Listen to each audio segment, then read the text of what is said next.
Soomaalidu waxay ku mahmaahdaa rag waa raggii hore, hadalna waa intuu yimi.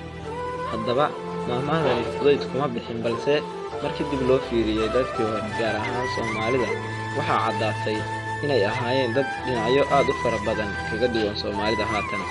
Waxay ahaayeen dad firfircooni dheeri ah ku jirto. Waxay ahaayeen dad isku tashtay oo aan sida dadka haatan yeelaan shisheeye iyo hay'ado waxba ka sugin. Waxay ahaayeen dad isu caloolfiyow oo aan colaadaha rasmiga ah mooye caloosha isaga bukin. Intaas waxaa ku dheer, waxay ahaayeen dad fikirkoodu ka madax bannaan yahay beesha caalamka waxa la yiraahdo, oo si walba oo ay isu diriraan aan shisheeye soo dhexgelin.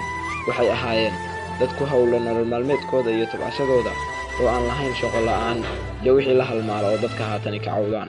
Sidoo kale waxay ahaayeen dad wax walba oo ay iyagu haystaan gacmahooda kula soo baxay, hadday tahay cunno, gogol iyo agabka kale ee muhiimka u ah noloshooda. Waxayna wax ku samayn jireen dhirta, biraha iyo saanta xoolaha.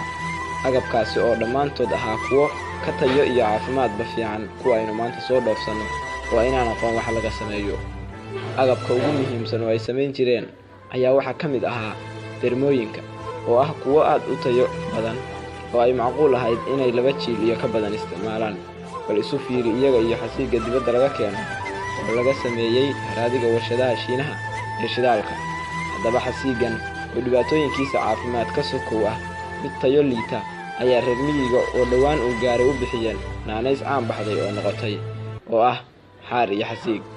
Marka ma la is odhan karaa Soomaalida haatan jirta waxaa in badan ka horumarsanayd Soomaalidii hore.